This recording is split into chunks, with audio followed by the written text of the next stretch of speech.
But some great topics to discuss on this Wednesday afternoon. We are happy you with us, and let's do a swan dive right into the deep end of the pool with this lawsuit that has been filed against the Secretary of State, Jocelyn Benson, and a number of other county clerks. The plaintiffs in this case allege that they have done a horrible job of maintaining and acting as stewards of the qualified voter rolls, that they have not culled the dead wood from them, and as a result, we have a number of people who are on the rolls that shouldn't be, and that could be a recipe for fraud. We're joined by Tony Daunt, who is the plaintiff in this case. He's also director of the Michigan Freedom Fund, and Jason Sneed, who is executive director of the Honest Elections Project. Gentlemen, welcome to the Guy Gordon Show. You bet. Thanks for having us, Guy. Thank you. Yes, thank you. So you allege in your suit that the Secretary of State, who is a defendant, and several county clerks have done at the very least, ineffective job of culling the state's voter rolls, and you supply a significant amount of data to back up that claim. Share that with us. Certainly. So my group, the Honest Elections Project, looked at the best available publicly available records in Michigan, and those are specifically the total registered voter figures on a county level throughout the state, and compared that with the latest figures that are available from the U.S. Census Bureau, estimating the citizen voting age population. In other words, the total number of folks who are theoretically eligible to vote. And what we found was alarming. We identified 16 counties in the state of Michigan with voter registration rates over 90%, and one of those is actually over 100%. And so your listeners have some sense of comparison. The statewide voter registration figures in Michigan in 2016 and 2018 were about 73 and 74%. And nationwide, we're looking at 66 and 70% in those elections. So we're looking at figures in these counties that are 20 points above either national or statewide figures. And that to us is a strong red flag that at least these counties in Michigan are not appropriately cleaning up the deadwood, as you called it, from the voter rolls. Okay, and who's to blame for that? Because we know there's a variety of ways that is culled. Ruth Johnson, we know, took a lot of that deadwood out during her tenure as Secretary of State. But you have to get information from the Social Security Office when someone dies. Also, you have to rely on other states that when someone leaves the state of Michigan and registers that in their state, that information is transmitted back, and we don't have reciprocity with all 50 states. So is it a systemic problem, or is it a failure and a lack of due diligence on the part of these clerks? Well, I think that there is a systemic issue here.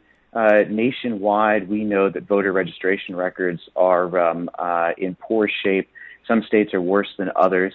And under federal law, there's an obligation that states clean up their voter rolls. And here, I think the Secretary of State, as the chief elections officer for the state of Michigan, has a legal obligation to oversee a process of list maintenance. And so I think that there is clearly some failures afoot here, and that's what this lawsuit is, I think, hoping to get to the bottom of. Tony, you're the lead plaintiff here, and I understand that you feel like you've been personally injured. Explain to me what the injury is, and what would be a suitable outcome here for you.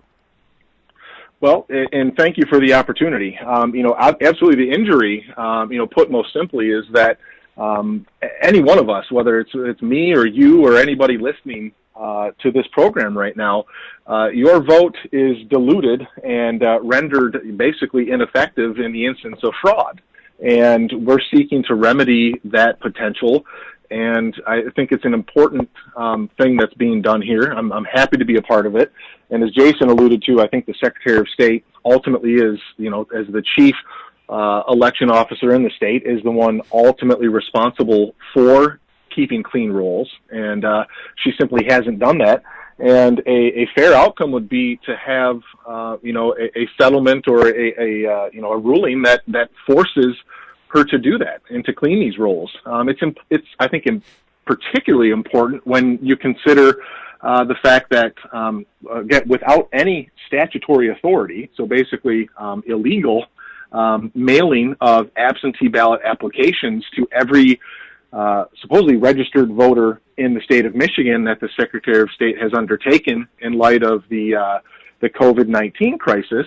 And, anecdotal evidence abounds of people who have received ballot applications for individuals who have either deceased or haven't lived in the home in decades, some 15, 20 years. And that's just inexcusable.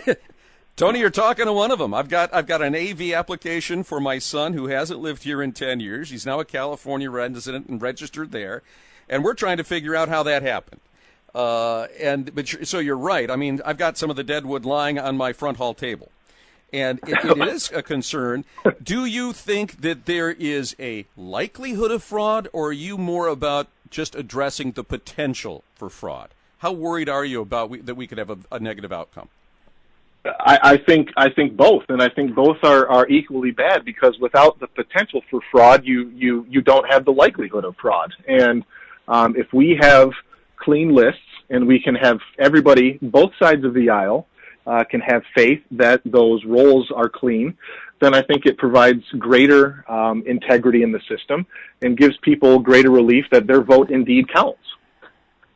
Let me get your reaction to the comment from the Secretary of State's office. Benson's spokesperson reached out to, I believe it was the Free Press or the News, and said, quote, "The suit seeks to gain media attention using debunked claims and bad statistics to delegitimize our elections. It compares old census data and registration numbers that make no attempt to distinguish between active and inactive registration, and asserts the false notion that voter registration rates should be low." Go ahead. Yeah, go ahead, Jason. I want to say we have used the best available data which we can obtain from publicly available records, and I think that it's hard to ignore when you are looking at outliers that are 20 or 25 points higher in terms of voter registration than statewide figures or nationwide figures. Again, that is strong evidence that voter rolls are in poor shape, and that voter roll maintenance is not being appropriately prioritized or carried out. And the fact that folks like yourself are receiving these absentee ballot request forms, which were automatically sent out to all voters, when in fact the person receiving them is not the person who is supposed to be receiving them, I think that is clear, tangible evidence of exactly the sort of problem that this lawsuit is going to get to the bottom of. Is this also an indictment of maybe the earlier occupant of the office? Because you don't get numbers that inflated without this having been an ongoing problem for more than Jocelyn Benson's tenure, do you? Well, that's absolutely the case, and I think that we're going to, in the course of this litigation, we're hoping to get access to some of the records about what exactly Michigan has and has not done, not only just over the last couple of years, but before that. And our goal here, it's important to note, is a nonpartisan one. Every voter deserves to be able to cast a vote in a free and fair election and be confident that that vote is going to be counted and it's not going to be negated or diluted by fraud. And so our objective here is to, first of all, get to the bottom of what has gone wrong, and then secondly, to get to a point where we can make this into a routine practice that will clean up the voter rolls now and will keep them clean on an ongoing basis. And if we get there, that will be a win for all voters. Gentlemen, thank you so much. Tony Daunt, Jason Sneed will await the outcome in court and the vetting of some of this information. We certainly appreciate you spending time with us and giving us the background to this lawsuit.